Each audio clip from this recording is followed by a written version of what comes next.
Bismillahirrahmanirrahim. Respected parents and the dearest students, Assalamu alaikum. This is me, Behroz Ahmad Khan, from the platform of Cards Public School 2. Dear students, our subject is computer science and we have been learning from lecture 1 till lecture 7. This is lecture 7 with you, and in today's lecture we are going to start chapter number 2, that is computer components. So before starting the chapter, first we will give you a review of chapter number 1, in which we study the introduction of computer. In introduction to computer, we study the basics of computer, the history and development of computer, the different type of computers, the generation of computers, the impact of computer and internet on society, the different type of programming languages and language translator that are related with computer. And now we are going to start chapter number 2, that is computer components. In computer components, we will going to study the different components of computer that are attached with the computer system, in which we include the central processing unit, the components placed in the central processing unit, except that keyboard, mouse, means all the input devices, all the output devices including keyboard, mouse, printer and scanner, etc. Except that the buses inside the CPU, the memory and the ports at the back side or the front side of the CPU, and all the other devices that are placed, storage devices that are placed into the CPU. So first of all, we will begin with the central processing unit. What is central processing unit?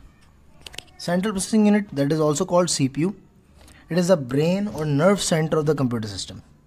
Means the brain. Brain means the main part, the main component of the body. Brain is the main component of the human body. The human body is, the whole body is controlled by the brain.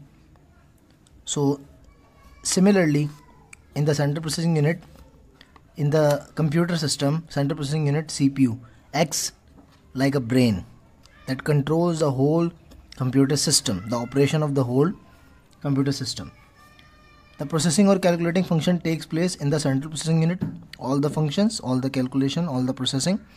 It is a place where the data, raw data that is given by the user to the computer is transformed into meaningful information, and you can say that it is a hub of processing activities in a computer system. It is a hub of processing activities in a computer system. It is also called the most important element of computer system.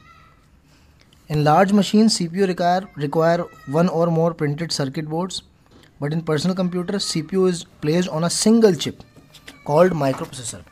So these are called the microcomputers. Now we are going to talk about the functions of CPU. So there are different functions of CPU. First, it interprets the data and information.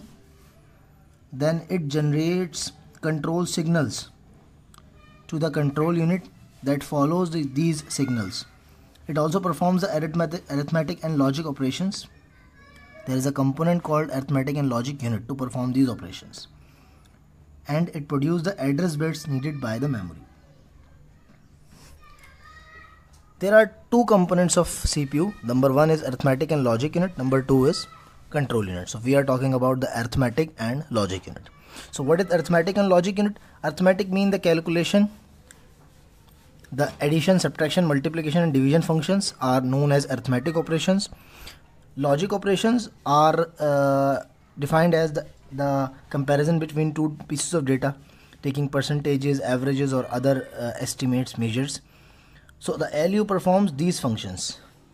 The ALU performs functions on data received from the primary storage based on the instruction from the control unit. As the control unit instructs the arithmetic and logic unit to do, it performs these operations. ALU contains a group of registers. What are registers? Basically, registers are high speed volatile memory. Volatile means temporary. It does not remains long. When you turn off the computer, all the data in the memory is lost. Okay, they are used to hold the data currently being processed. For example, the control unit might load two numbers from the memory into the registers Then it might tell the ALU to divide the two numbers, taking means you are taking logical operations, going towards logical operations. So these operations are performed in the ALU. Now we'll talk about the control unit. So what is control unit? Control unit is basically the hub of control activities. All the computer resources are managed by the control unit. It is a controller of all the activities. It works like a traffic cop that directs the flow of data between the components of the CPU, as the traffic cop directs the flow of vehicles on the traffic signal. So similarly the control unit direct the flow of data to and from the devices, all the devices. The CPU comprised of registers. It also CU comprised of registers such as the ALU. It functions like a temporary storage device. Similarly, the bit of information which have been taken from the main memory and those are with place in the main memory are temporarily held in the registers. That all the instruction given by the user comes into the CU and these are placed in the registers temporarily. After the data has been processed, these instructions are lost while computation are being done. It extracts information from memory and decodes and executes them, calling on the ALU when necessary. Okay, so here is the block diagram of CPU. Block diagram means not defining the parts completely, but in a block manner. You can see that it is a block diagram of CPU containing at the top the storage unit, and a storage unit contains the secondary storage and the primary storage, and below that there is control unit and arithmetic and logic unit. You can see on the very left side there is input. The user inputs data that goes into the control unit. Then control unit studies the data. What type of data is it? Is it related to the arithmetic and logic unit, or it is to be saved into the primary memory or the secondary memory? So the control unit send the data to the arithmetic and logic unit, primary storage or secondary storage, wherever it is needed. When it goes towards the component, and for example it goes towards the arithmetic and logic unit, and there is calculation to be take place. The calculation takes place in the arithmetic and logic unit, and after the calculation takes place it goes back towards the control unit, and then control unit gives the output that is towards the right side, and the right side there is output that goes towards the user. So it is the block diagram of CPU. So I hope you all got the lecture. So in this lecture we studied about the components of CPU starting from the central processing unit, the arithmetic and logic unit, the control unit, the function of CPU, and the block diagram of CPU. And now there is a home task related to the last chapter we studied.